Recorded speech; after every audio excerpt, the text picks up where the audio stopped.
So for the first is Burbank Card Show, which runs on Friday, Saturday, and Sunday. So there, if you're sports card trading enthusiast like I am, then it's a perfect show to go to. Especially there, people were like buying, selling, trading, and even grading sports cards on there. Because especially some stuff can be like a quarter for like a basic random card pull you can just get from a whole giant stack, or you be like thousands and thousands of dollars worth that's properly graded vintage card. Is like so some of them asking like, oh, so you're looking for like something big expensive? Like, no, I'm just here just to casually buy some cards, because for me, I haven't graded any cards yet, so I'm totally fine. Just make sure to get to see how things are with like the more cards trading space anyways, since I'm not very familiar with it anyways. And then for that, also before the weekend before was also Collecticon. That one is more of a card trading show for like Pokemon and like other trading card games, which I went to last year, wasn't been able to do this year because I had like other stuff planned anyways. And especially like some of the vendors that the hotel that I work at, some of them were at the Collecticon and said, yeah, this is like so much different. It was so out of my space there, and especially this year advertising it more at Collecticon for trading for like sports cards, but then also the roles were a bit swapped for the Burbank Card Show, because that one started in Burbank as more of a sports card trading show, and it still pretty much mostly is. And especially there's only like several vendors who are there for just purely sports for like trading card games like Pokemon.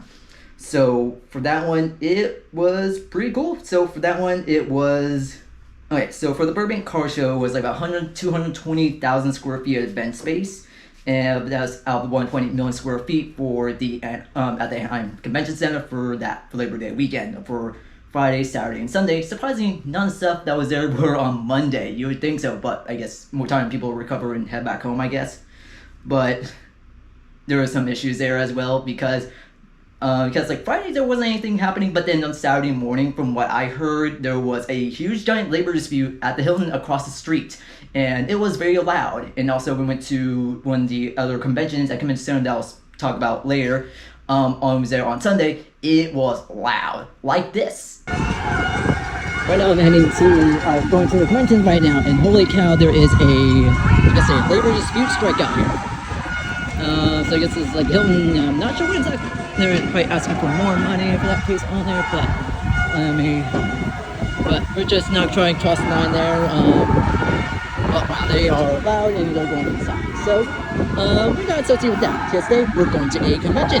So let's talk about that instead. But hopefully things go well for them there. Anyways, getting back to Burbank to the Burbank Card Show. So for there was like tons and tons of vendors who are specialized in trading, buying, selling, trading, and grading cards. And for me, it's like, I just want to get cards. That's all I really want to do. If anything, with some of this batch that I got, I think I definitely want to get at least some of them graded. So especially for one of them on there, could be pretty good. So especially for there, that a lot of these transactions are done with cash, especially for some of the less pricier ones, but for all the other ones, money talks. So it definitely does help that you do bring cash with you there. There are ATMs, but of course with the processing fee anyways. But for there, but it is pretty cool, and especially got a lot of good deals, and especially got like dollar cards. Like some of them got a good deal for I got 6 cards for base dollar $9. It said, hey, $5. It's like, yeah, definitely. So it works.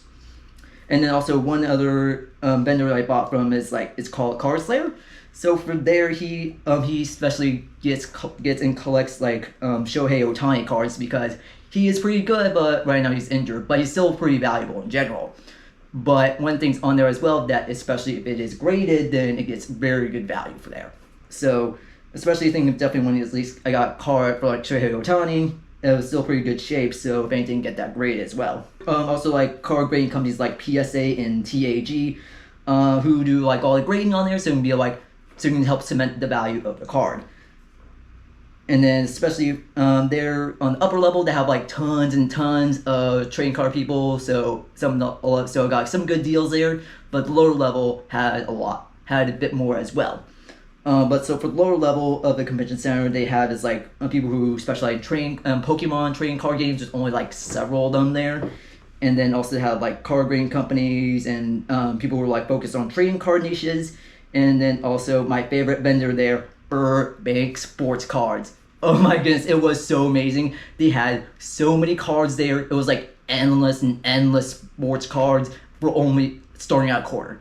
And especially for like all these like random players and that most like people that have no sentimental value, like no like cash value, but probably if you get great have some value. But of course, a lot of them have more sentimental value since they're like a lot more my favorite players and teams, such as like on the Oakland Athletics, San Diego Padres, Chicago Cubs, Golden State Warriors, and that is not like Steph Curry or Michael Jordan or Shohei Ohtani. But for the ones that are a bit more higher tier ones, there are ones that are for $1 you can pick out as well, along with ones that are also like Michael Jordan, Shohei Ohtani. All the ones that are actually all hand-picked out and do worth a bit more, like $2 I think were like about $2-3 each for the Michael Jordan and Shohei Ohtani cards, so if anything, might get those graded. So it was pretty cool, especially for me as a casual collector. It was pretty cool just to like see how things are with these types of like card trade shows and whatnot. So, and especially some of these can be very valuable, especially for cards that you like for some of these like ones that are just online posted on there, such as like for Burbank Sports Cards. It is like, oh my goodness. But for Burbank Sports Cards, I think I got like 44 cards of between the 25-cent cards, dollar, and premium cards. They said like, yeah, I'm going to do a full lot for $15 cash. Like, heck yeah. So that was pretty good, and I really liked it there. So I think one thing as well, it definitely will help that if you're good trading cards, so some of these in-person card shows really do help. It makes you be like, this is how it actually looked, instead of like trusting, like instead of do like trust me bro or just getting it graded. So if anything, it helps to get graded anyways.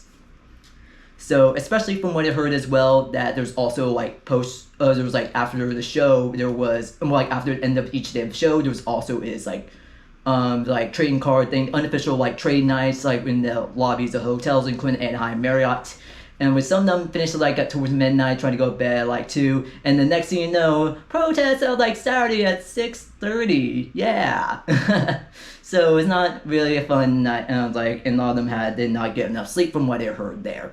Especially I work with hotels that are nearby there that's not affected by it, and yeah, so it's like not a fun thing from what I heard, and especially I had some talked to some of the staff at the Anaheim Marriott, and a lot of them said it's not fun. A lot of guests are asking for like refunds or partial credit. So, but a lot of them said like it was so sudden. They were having it's like a lot of that had to be very frank and transparent about things, and especially have to be away from the noise of the protests for them.